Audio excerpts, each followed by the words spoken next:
Какво, ако това е просто изпитание? Задавали ли сте си този въпрос? В разгара на проблем, в разгара на някаква трудност, спирал ли си някога да помислиш: ами ако Бог ме изпитва? Ако изпитва вярата ми, за да види колко му се доверявам? И често пъти няма да видиш добротата на Бог, докато си в изпитание. Но когато погледнеш назад, след като си преминал изпитанието, наистина можеш да видиш, че Бог е бил с теб по време на изпитанието. Например, да кажем, че искате работа в една от водещите компании в страната. Постите и се молите за тази работа. Подготвяте се, правите всичко необходимо, за да ви вземат на тази позиция, но не сте одобрени. Какво се случва тогава?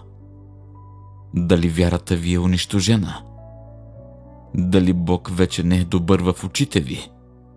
Или ще му се доверите и ще повярвате, че Бог има нещо по-добро за вас? Добре, в ситуации като тази, Бог иска да види дали външното засяга вътрешното. В смисъл, дали ще спрете да се молите, защото не сте получили това, което искате. Или ще продължите да хвалите Господа, независимо от проблема, пред който сте изправени, и независимо от борбата, в която се намирате. Можем да видим из цялата Библия, че Бог е изпитвал хората си, не за да ги наранява, но за да им помогне да озреят и да израстват в ходенето си с Господа. Вярата на Йов беше изпитана. Той беше праведен човек, честен човек, но въпреки това той загуби богатството си, семейството си и здравето си. Въпреки това той остана непоколебим във вярата си. И това е нашето предизвикателство. Можем ли да останем непоколебими във вярата си, когато нещата привидно не вървят по нашият начин? Можем ли да останем уверени, че Божиите обещания са истина, въпреки че нашата ситуация казва друго? Първо Петрово, 4 глава, 12 и 13 стих гласи: Възлюбени, не се чудете на огненото изпитание, което идва върху вас, за да ви опита, като че ви се случва нещо чудно. Но се радвайте, че с това вие имате общение в страданията на Христос, за да се зарадвате много и когато се яви Неговата слава. Сега искам да разберете какво точно тези стихове ни казват. Библията ни казва да не се изненадваме, да не се шокираме, когато бедата дойде по пътя ни. Бедата не е странно или необичайно събитие. И когато се казва не се чудете на огненото изпитание, което идва върху вас, за да ви опита, когато дойде да ви изпита. Така че тук ни се гарантира, че изпитания ще дойдат. Ние сме предупредени, че ще имаме огнени изпитания, които ще дойдат върху нас рано или късно. И това изпитание идва, за да изпита силата на нашата вяра.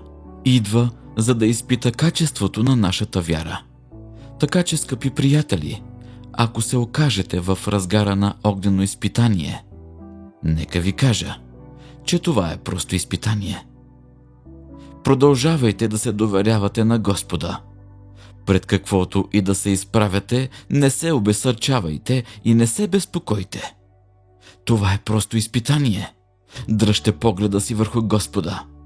Бог изработва нещо за ваше добро. Той работи за укрепване и подобряване на характера ви. Той работи за подобряване на молитвения ви живот. Бог ви подлага на това огнено изпитание, за да може да изгори и премахне всички нечистотии във вас. Сега, 1 Петър 4 глава стих 13 казва: Но се радвайте, че с това вие имате общения в страданията на Христос, за да се зарадвате много и когато се яви Неговата слава. Нека бъдем честни. Всички знаем какво Исус претърпя, за да ни спаси. Той премина през невъобразима болка и страдание. И Той направи това за всички хора. Никак не беше малко това, което Исус направи за нас на кръста. Той плати абсолютната крайна цена с живота си. И в 1 Петър 4:13 сме призовани да бъдем съпричастни, да съучастваме към страданията на Христос. И така, когато се озоваваме в различни изпитания, трябва да се запитаме: кой съм аз, за да не искам да участвам в страданията на Христос? Кои сме ние, за да се сърдим и да роптаем, че сме в изпитание? В тези моменти нека се сетим какво Той понесе заради нас. Боли ни и страдаме. Но искам да попитам: Христос не изпитваше ли болка? Христос не страдаше ли? Не трябва да се сърдим, че сме в изпитание. Изпитанието е нашата подготовка. Точно тогава ние се молим най-много. Точно тогава Бог ни учи да се молим и когато сме под натиск, а не е само когато нещата са добре, но и когато се чувстваш неудобно. Изпитанията са тренировъчни площадки, където се учим на търпение. Учим се как наистина да чакаме Господа и как напълно да Му се доверим. Вижте, Бог не се интересува как сме облечени, дали сме публични личности или нещо подобно. Не. Той е загрижен за сърцето ни и Той е единственият, който може наистина да ни съди. Притчи, 16 глава, 2 стих казва следното: всички пътища на човека са чисти в собствените му очи, но Господ претегля духовете. Ние често пъти виждаме себе си като чисти, но Бог е този, който претегля истината. Ние никога не бихме могли точно да преценим себе си, но можем да идентифицираме кога някой друг не е това, за което се представя.